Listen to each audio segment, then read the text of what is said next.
Hi guys, welcome back to my channel, or if it's your first time coming here, my name is Robin.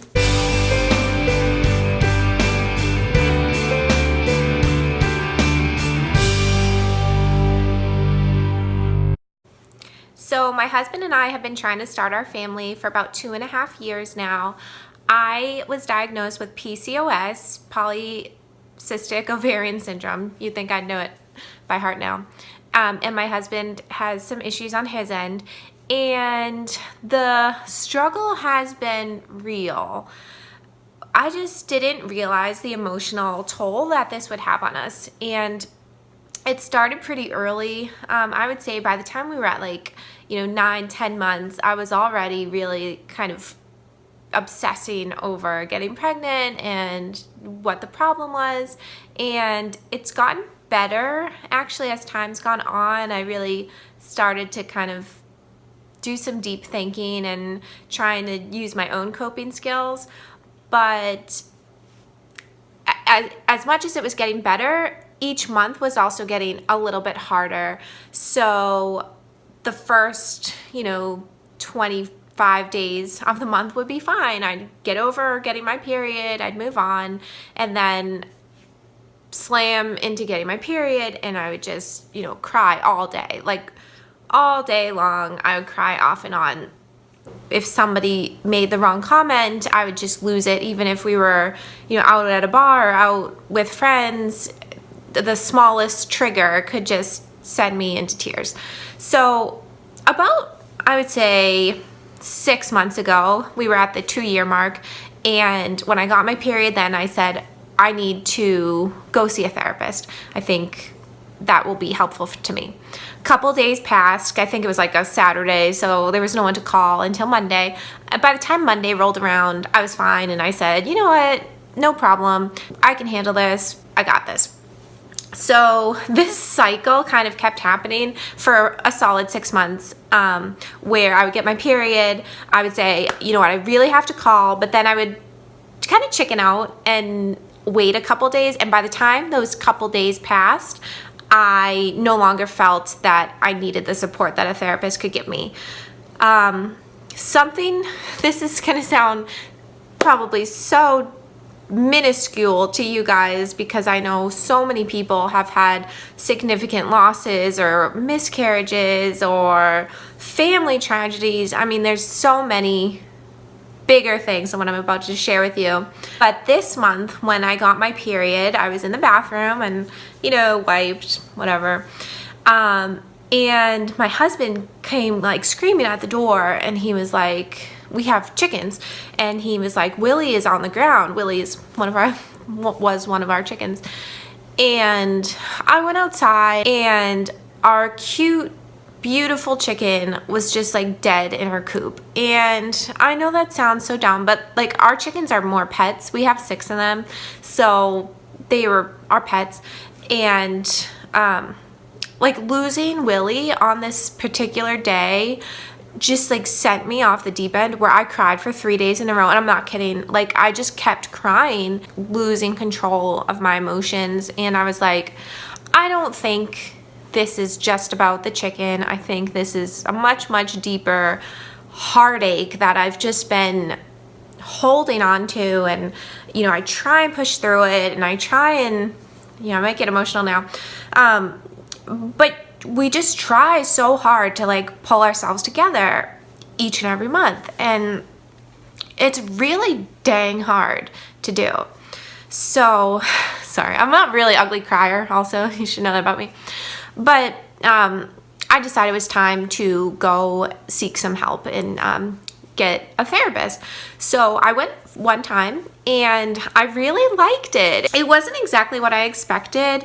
I went to a place nearby, and they said that they take people who have infertility. So I kind of explained my story to her, and by that point, it had been a week since I got my period, so I was in a much better place. But, I need the coping skills, I think, more than anything, and I just need, I think, to kind of hash through my feelings and in a safe space to do that. So first week was great. I really felt good after leaving. The second week I went, and I don't think this is common, or I hope it's not common, or maybe it just wasn't a good fit. I don't know. But it felt like she kind of forgot most of what we had discussed at our previous meeting. So when I went, I had mentioned that this was a really good week, and she asked why, and I said, well, you know, I'm just feeling really excited and hopeful this month, and just, you know, really trying to look on the bright side of things. And she asked when my last panic attack was. So I was like, oh no panic attacks for me. I'm really lucky that that's never happened. And then in our previous session, she had asked kind of like what makes me the saddest at this point. Like, are there any phrases or like things that people say that upset you? And I was like, yes. Right now, what upsets me is when people ask, are you going to do IVF or would you ever adopt? I think because I hear it the most, those are just the biggest triggers for me. I think because, one, I cannot afford IVF. I guess I could afford it if we really tried to pool all our money together, but realistically, for one shot, I cannot get it in my mind to afford it at this point in time. So that's one trigger for me. The other trigger is, would you adopt? And I talked about this in one of my videos. I'll link it up here. And I, at this point, don't want to adopt.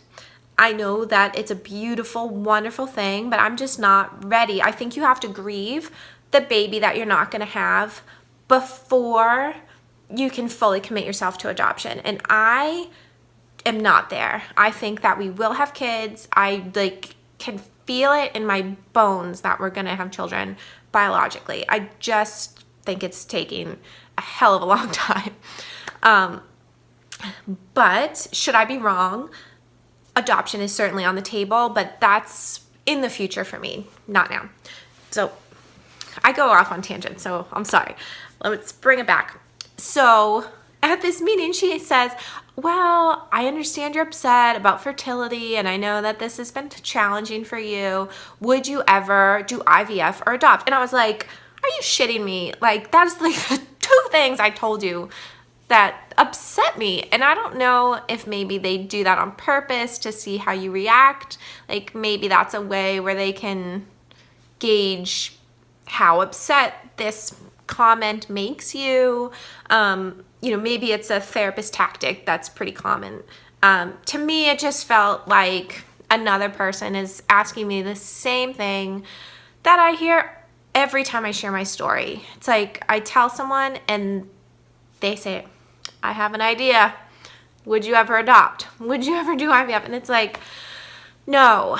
At this point, I know about both of those options. And like, who the hell doesn't know about those options? I'm sorry, this is becoming a little bitter.